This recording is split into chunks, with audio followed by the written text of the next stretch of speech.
मराठे मुंबईत पोहोचायच्या अगोदर तुम्ही आरक्षण जाहीर करा। एकदा का जर मराठे मुंबईत पोहोचले तुमच्या बापालाही मराठे रेटणार नाही। आणि हे आंदोलन हे महाराष्ट्रापुरतं नाही तर पाटलांनी जसं सांगितलं तसं देशव्यापी आंदोलन होण्याची पुढे चान्सेस आहेत, कारण सरकारने आता तरी जागृत होण्याची गरज आहे। आम्ही 58 मोर्चे काढले तरी आम्ही शांत होतो, हजारो बांधव आम्ही गमावले तरी आम्ही शांत।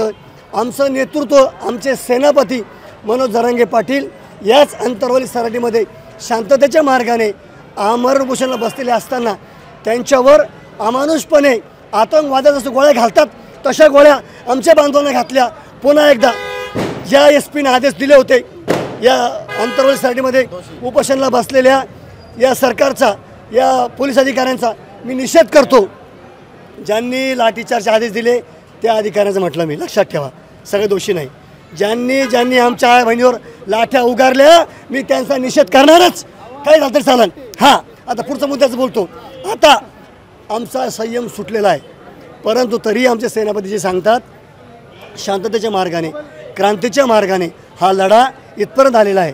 त्यामुळं हा लढा इथपर्यंत ज्या मार्गाने आला तो शांततेचा मार्ग, अहिंसेचा मार्ग, आम्ही त्याच मार्गाने मुंबईकडे कूच करत आहोत। आणि आता जर मराठ्यांना आरक्षण मिळालं नाही तर मराठे काय करतील याचा नेम नाही।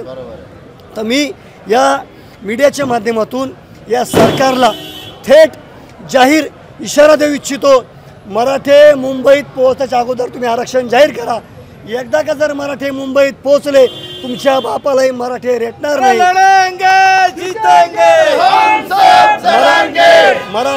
मराठा पेटत नाही, आणि जर पेटला तर कोणाच्या बापाला रेटत नाही, तुम्हाला हे रेटणार नाही, तुम्हाला परवडणार नाही। बाबा थांबा।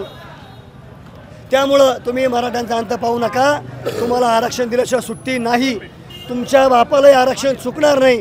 कारण जे संविधानिक आहे, जे लोकशाही मार्गाने आहे, जे घटनात्मक आहे तेच आम्ही मागतोय। आम्ही आगळं वेगळं काही मागत नाही। मराठ्यांना आरक्षण मिळालं पाहिजे, ते तुम्ही दिलं पाहिजे। तुम्हाला आता सुट्टी नाही।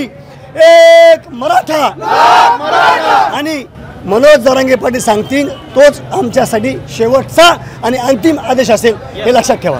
सरकार जेव्हा 20 तारीख जवळ आली, जेव्हा डेडलाईन जवळ येते तेव्हा काम करते, 4-5 दिवस अगोदर काम करते। अगोदर का काम करत नाही सरकार, हा एक आमचा मराठ्यांचा प्रश्न आहे।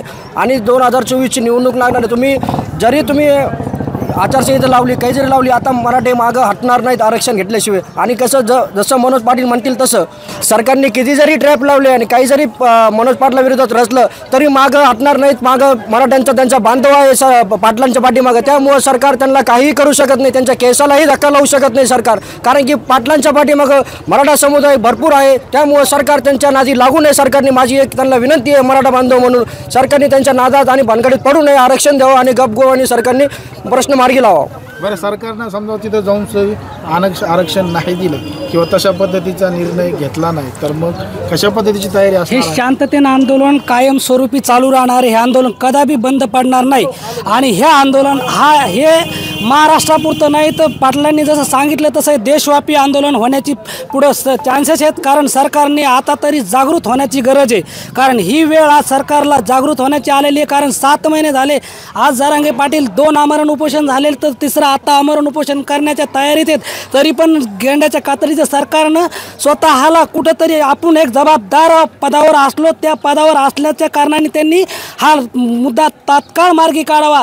आणि येणाऱ्या काळामध्ये याचे परिणाम कुठलीही निवडणूक असेल तर सरकारला ही निवडणूक कुठल्याही मंत्र्यांना आमदार खासदारांना जड जाईल, एवढं मी एक आंदोलक म्हणून सांगू इच्छितो। म्हणजे जेवढे राजकीय पक्ष आहेत त्या सगळ्यांना 2024ची जड जाणार आम्ही कोणत्याच पक्षाला धक्का न लावता मतदान करणार। राष्ट्रवादी असो, काँग्रेस असो, BJP असो, मनसे असो, कोणताही पक्ष असो, आम्ही कोणत्याही पक्षाला धक्का न लावता मतदान करणार म्हणजे करणार। आमचा हा ठाम निर्णय आहे। प्रत्येक मराठ्यांच्या घराघरात आज मनोज पाटील काय आहेत हे सगळ्यांना कळलेलं आहे।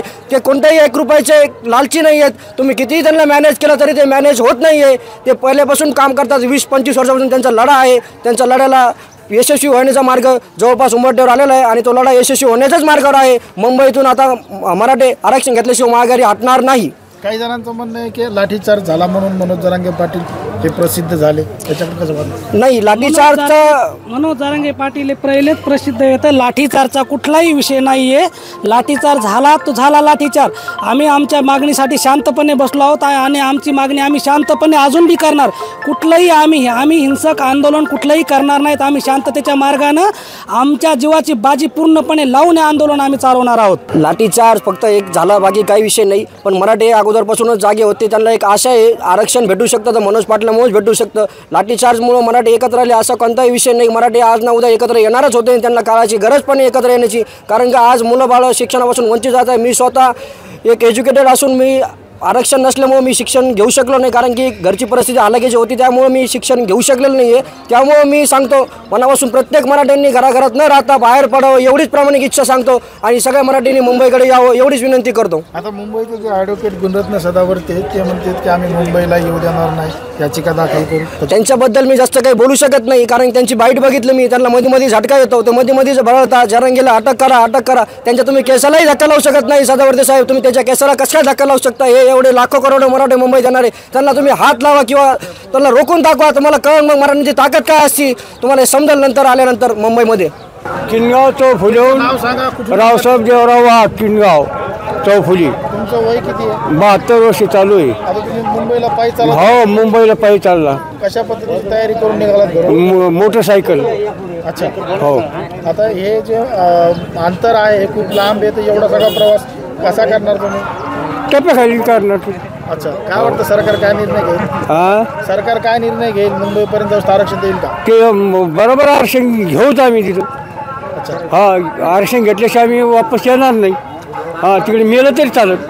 आमचे 4 मुलं आहेत, 2 मार्कानं हे झालेले, त्याला आरक्षण नाही काय, त्याच्यामुळं ते जागीचे 2 मार्कांनी गेले फक्त माझे नातू.